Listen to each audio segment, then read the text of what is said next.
I told y'all this morning when the spirit grabs me, but we will be live. Because I just came home from the movies and I'm not as angry as I was with one battle after another, but I'm not gonna down this hill yet, but I feel like I should have heard something about this. And the fact that I haven't heard anybody mention the low-key anti-Semitic stuff in this movie, I'm wondering what's going on. Zootopia 2 has some interesting attempts at social commentary. And the last one had interesting attempts at social commentary. I want to be clear though, because like people, I don't even know what to call it, but like just normal people get on my nerves. It's people in the comments mad. Legitimate question, what do you like? Is there anything that is safe for us to consume based on your standards?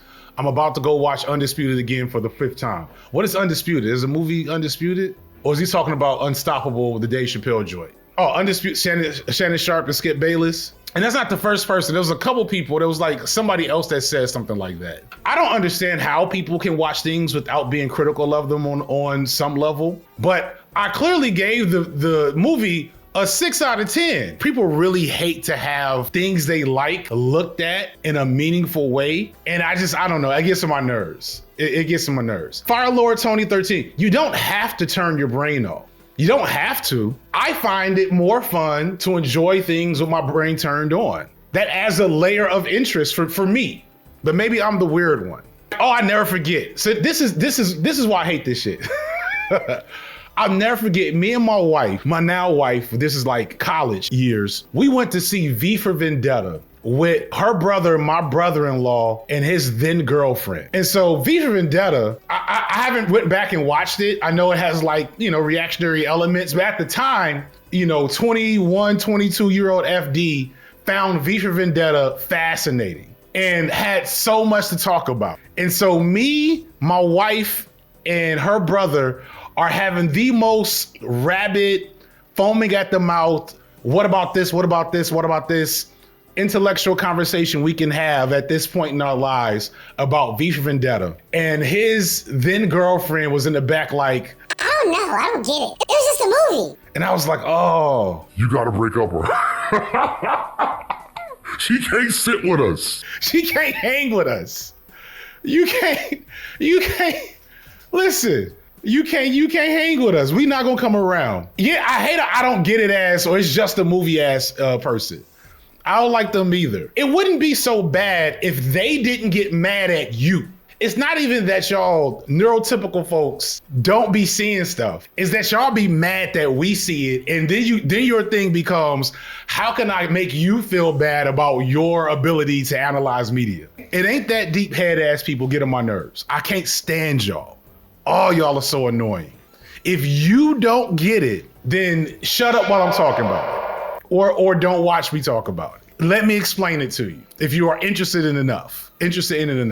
And don't mistake being critical of something with not liking something. One of my favorite all-time movies is Black Panther. I love that movie. I've watched it multiple times at various times in my life with different political stances, and I love it every time. But Black Panther has awful politics. Awful enough that I've talked about it in like 4 different videos. If you can't like something, and that really speaks to a big problem in the media world and the level of media literacy that people have. They mistake like artistic quality with moral quality. And that really makes sense of a lot of online behavior, a lot of stan culture and shipping wars and leftist infighting even, is that people can't just like something in isolation from how liking that thing means something about them. And I'm not saying you have to like things with bad politics in order to be a good media analyzer or whatever. I'm just saying something being of quality as a piece of art or a piece of content and something's actual political, ideological, social, or moral value are not necessarily connected. All right, so let's talk about Zootopia 2 and why I think it's low-key anti-Semitic. And why me and my children had a conversation about structural inequality and class struggle in the car. So spoilers for Zootopia 2. Zootopia 2 tells a pretty, actually like all over the place story, maybe. If you've seen Zootopia 1, you know that Zootopia 1 was supposed to be about racism and like discrimination, but they messed up by making the people experiencing racism actually legitimately dangerous. So their racism made complete sense in context. And it's like, all right. So people criticize it about that, but I haven't heard anybody talk about this movie. The propaganda's still there somewhat, but what really happens here was interesting. So Zootopia 2 has, these are the main characters. We got the fox, we got the bunny, and we got a new character, the snake. And so it turns out that the snakes used to be a big part of Zootopia's community culture. They have this image of the snakes and they're all wearing old timey clothes, and the snakes were a part of Zootopia. And then allegedly one of the snakes murdered a turtle, and the snakes were then exiled from Zootopia. And then all the reptiles were exiled from Zootopia. And the lynxes, these folks, and if you look at And I knew something was up when I saw this. I was like, ooh, am I catching this? Am I catching this properly? When I saw the lynxes, I was like, this aesthetic is a little, right? The main lynx's name, the main villain's name is Ebenezer. The lynx's name is Ebenezer Lynxley. And so Ebenezer Lynxley and his family systematically move the reptile community to the edge of Zootopia and take more and more land from the reptiles over the course of what I'm assuming is 50 or 60 years. Ebenezer Lynxley and the lynx families, the lynxes who are very powerful and are shown, the lynxes, this family is shown to secretly control the government and kill people on the low in order to maintain power and order for the lynxes in secret. I'm not making this up. And Woj Jam Dietz, no shade, that's not a critique of Israel. That's a Nazi Jewish conspiracy theory. Because Israel doesn't control anything. We control Israel. And that's why I was like, yo. They did a racism again. Shout out Lavender Links. So yes, they are how the conservatives see George Soros.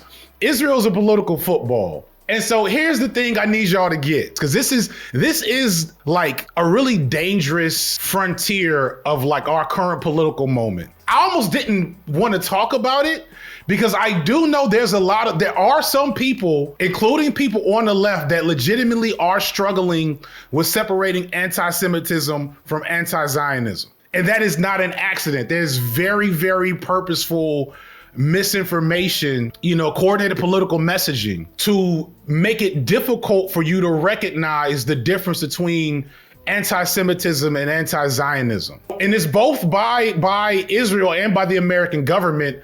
But this, in its attempt, much like Zootopia did with racism, the attempt by Disney was to do this snake Nakba, reptile Nakba thing to, sprinkle in a little bit of that co-opted leftist ideology. If you view the lizards as Palestinians, yes, you still side with the lizards, but the movie conflates Israel with Jewish people. If the movie would have made the Lynx family be representative of a connected, elite, cross-racial, rich network of people, cross-species network of animals that sought to take the land from the snakes, then it wouldn't have been the anti-Semitism. But by making it just the Lynx family and naming the main guy Ebenezer, we do have to update our languaging around engaging with like capitalism and white supremacy, because fundamentally Zionism is a white supremacist framework. The thing about white supremacy that makes it so insidious and difficult to deal with is that white supremacy is incredibly invisible to the naked eye. It requires the type of